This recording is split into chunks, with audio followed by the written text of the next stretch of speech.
Gentlemen, a demonstrative team victory. How important was it to win that way tonight as a group? Anyone? I'll go first since these two were so silent. I think it was like it was important to win.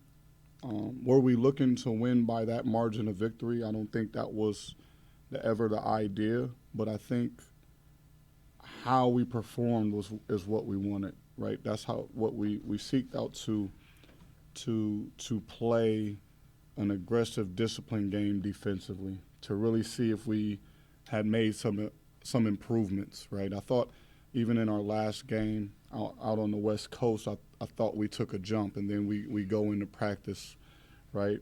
And that was a tough week. We lost 2 of them. How are we going to bounce back?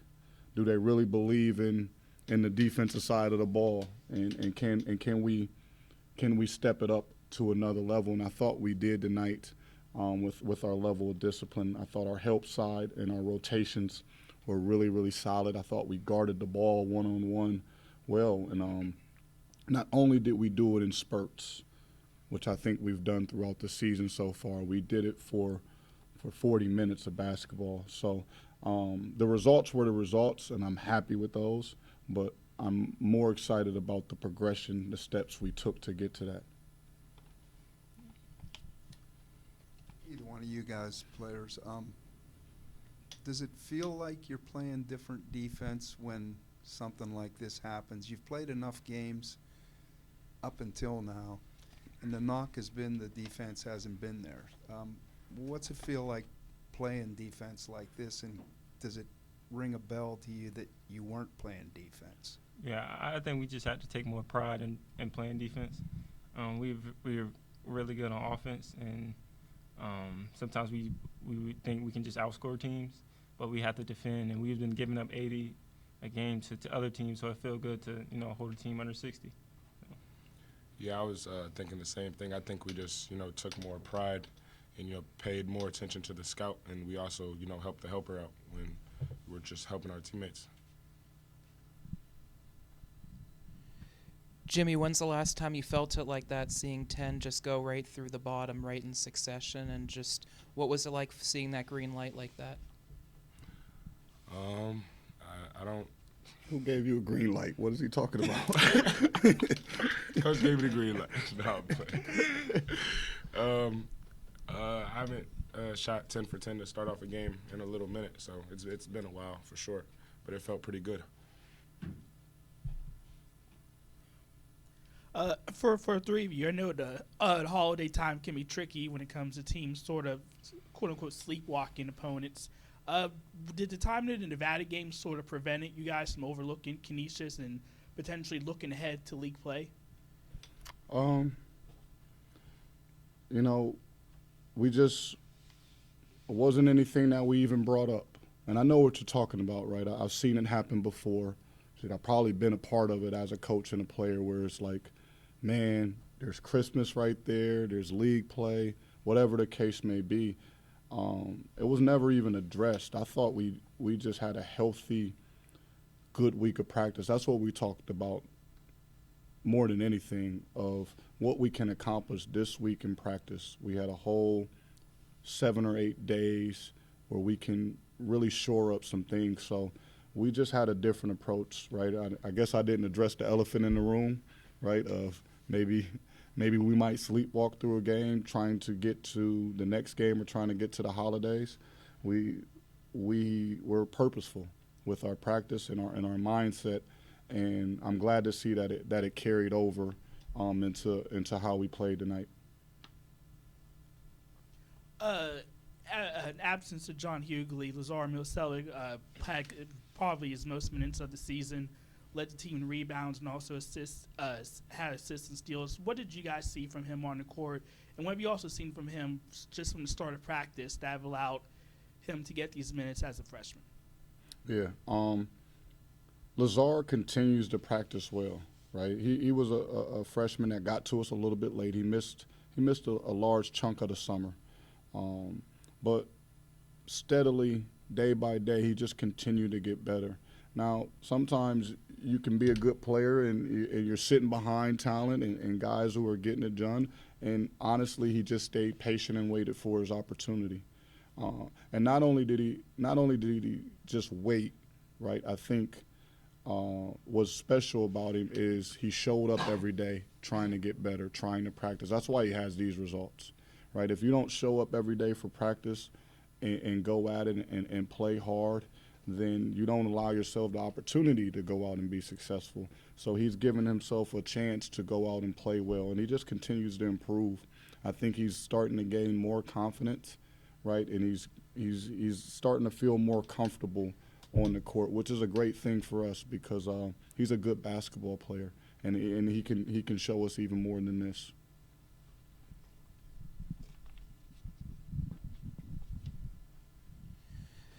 TG career high 9 assists against no turnovers, and the team had a Drew high with 29 team assists. Just what was it like just finding the open man as a team, and just how did you maybe lead that way to help make that contagious?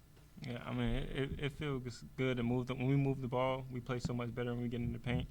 And it just feels good to have teammates around me that's capable of making shots. They know when to cut, and they just know where to be on the court, and I know where to find them. So it just feels good having teammates like that. You know what's crazy? You could have had 10 if Dave made that dunk. Yeah. I'm just saying. A good 20 and 10, a Chris Paul game, no turnovers, and there's your guy Dave. Coach, could you speak to the absence of John Hewley the past 2 games and why he was not on site today? No.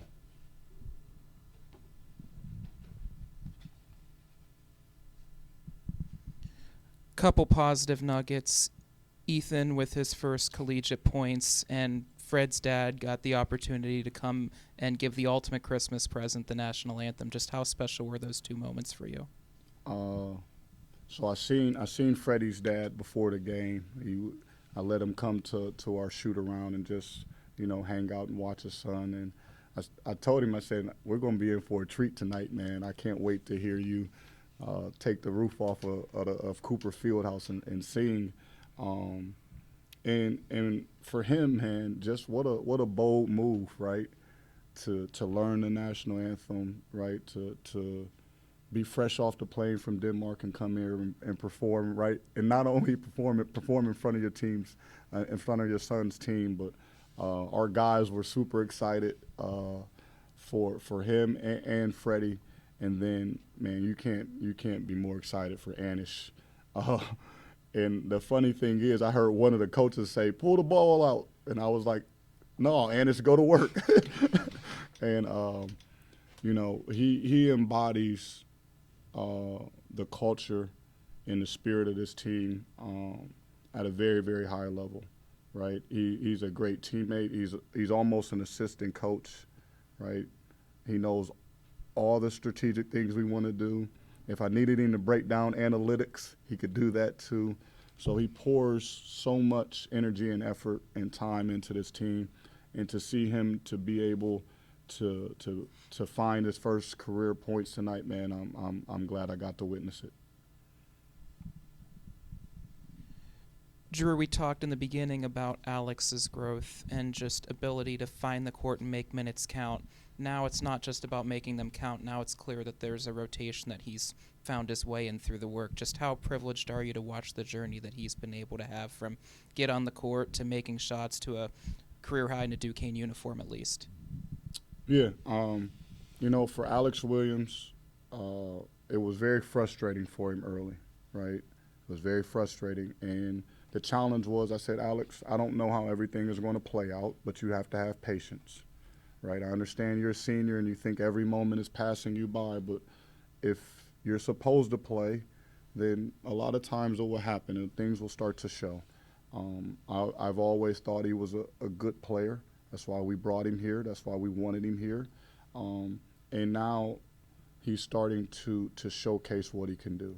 And even when he was checking in early in the games, in the early parts of the season, he had zero patience. So I sat him down every single time.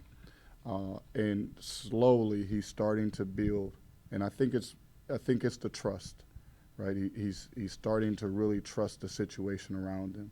if he continues to grow with that, he's going to be a terrific player for us this season, right? He can rebound the ball, he can shoot it in, he scores around the basket, and he's one of the strongest individuals I've ever been around. It just is what it is.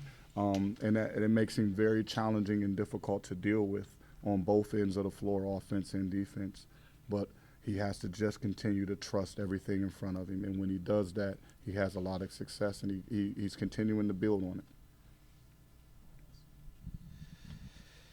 To both you, Jimmie, and to you, TG, just the example you saw Yaka bring, just from a steady position to just see how aggressive he's been, just how much does that inspire you, and just what do you see from the growth that he's been able to show just this season?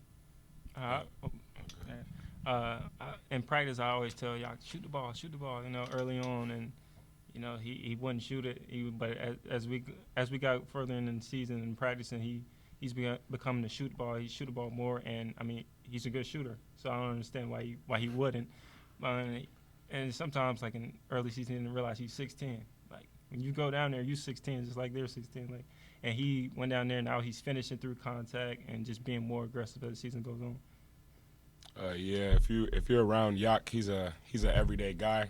And for myself, like, he's just encouraged me to try to be like an everyday guy no matter what's happening.